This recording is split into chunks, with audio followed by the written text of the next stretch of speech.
आज हम एक ऐसे नाम पर बात कर रहे हैं जो मतलब शायद ही कोई घर हो जहां ये ना सुना गया हो, नेस्ले। हमारे पास एक डॉक्यूमेंट है, नेस्ले सफलता, विवाद और वैश्विक प्रभाव। इसी से कुछ जानकारी लेकर हम बात करेंगे। कोशिश ये रहेगी कि नेस्ले की कहानी के दोनों पहलू समझें, कैसे इतनी बड़ी कंपनी बनी और साथ ही इससे जुड़े जो गंभीर विवाद हैं वो क्या हैं।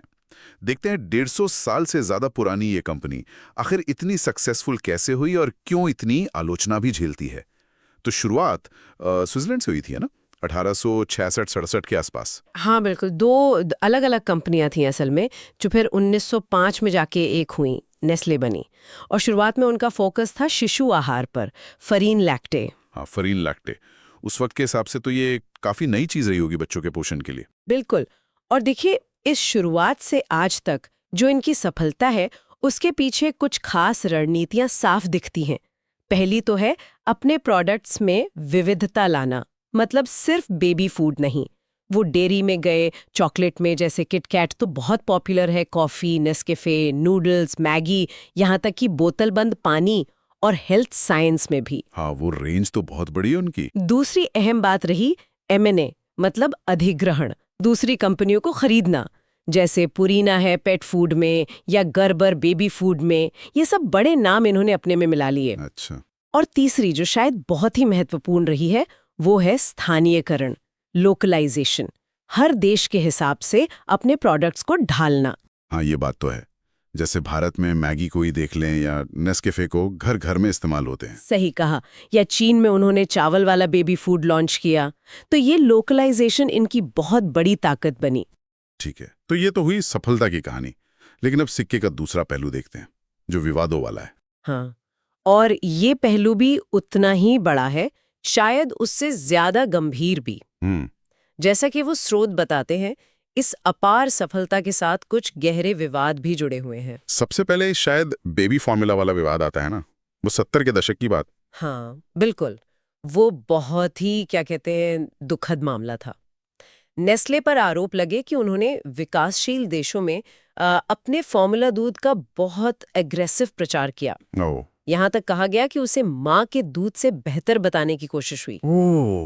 और दिक्कत ये हुई कि कई जगहों पर साफ पानी था ही नहीं। तो जब माएं वो फॉर्मूला गंदे पानी में बनाती थीं, तो वो बच्चों के लिए खतरनाक साबित हुआ। रिपोर्ट्स कहती हैं कि इससे हजारों बच्चों की मौत हुई, कुपोषण फैला, और इसी के चलते 1977 में एक बहुत बड़ा नेस्ले बॉयकॉट शुरू हुआ था दुनिया भर में। हजारों मौतें?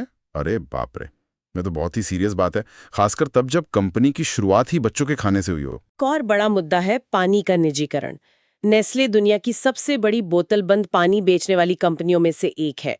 जैसे pure life, Perrier, San Pellegrino इनके ब्रांड हैं। हाँ, ये तो है। तो इन पर आरोप लगते हैं कि ये उन इलाकों से जहां पानी की पहले से कमी है, जैसे अफ्रीका में, पाकिस्तान में, यहाँ तक कि अमेरिका के मिशिगन में भी, वहां से ये बहुत कम दाम पर पानी निकालते हैं और फिर उसे महंगा करके बोतलों में बेचते हैं। अच्छा, मतलब जहाँ पानी की कमी है वहीं से निकाल रहे हैं। हाँ, यही आरोप है। और इनके एक पूर्व CEO थे, पीटर ब्रैबिक। उनका 2005 का एक बयान था कि पानी तक पहुंच कोई सार्वजनिक अधिकार नहीं है।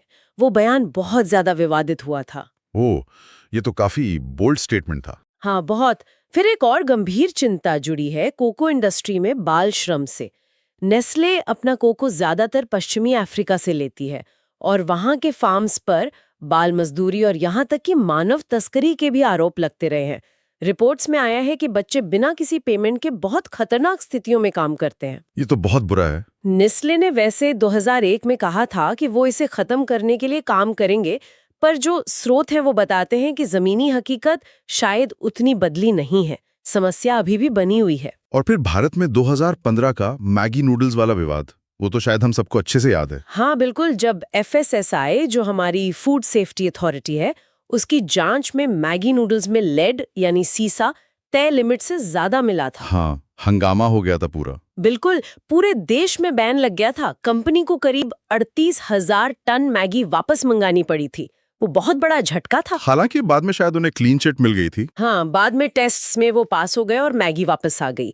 लेकिन उनकी इमेज पर, उनकी साख पर बहुत बड़ा असर पड़ा था उस टाइम। ये दिखाता है कि लोकलाइजेशन जहां फायदेमंद है, वहीं लोकल नियमों और सेंसिटिविटी का ध्यान ना रखना कितना भारी पड़ सकता है। इन सब विवादों के बावजूद अगर आज देखें तो नेस्ले तो मतलब एक जायंट है।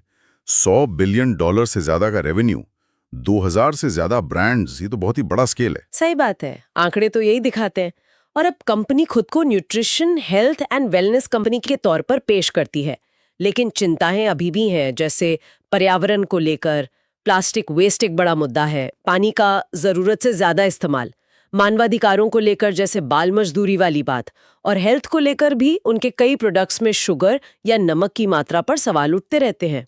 पारदर्शिता की भी बात आती है। तो कुल मिलाकर नेस्ले की कहानी एक तरफ तो जबरदस्त बिजनेस स्ट्रैटेजी, ग्लोबल एक्सपेंशन और मार्केटिंग की सफलता दिखाती है। बिल्कुल, लेकिन दूसरी तरफ ये कहानी नैतिकता, पर्यावरण और मानवाधिकार से जुड़े बहुत मुश्किल और जरूरी सवाल भी खड़े करती है। ये दिखाती है कि एक इतने बड़े ग्लोबल ब्रांड का असर कितना मल्टी डायमेंशनल हो सकता है। जो स्रोत दस्तावेज हमने देखे वो एक तरह से हमें मतलब उपभोक्ताओं को ये याद दिलाते हैं कि किसी भी ब्रांड की पूरी कहानी जानना हमारी भी जिम्मेदारी है। और इस सब पर सोचते हुए एक सवाल मन में आता है जिस पर शायद हम सबको सोचना चाहिए। ये जो बड़ी बड़ी ग्लोबल कंपनियां हैं, ये अपनी बिजनेस की महत्वाकांक्षाओं और अपनी नैतिक जिम्मेदारियों के बीच आखिर संतुलन कैसे बना सकती हैं या कैसे बनाना चाहिए।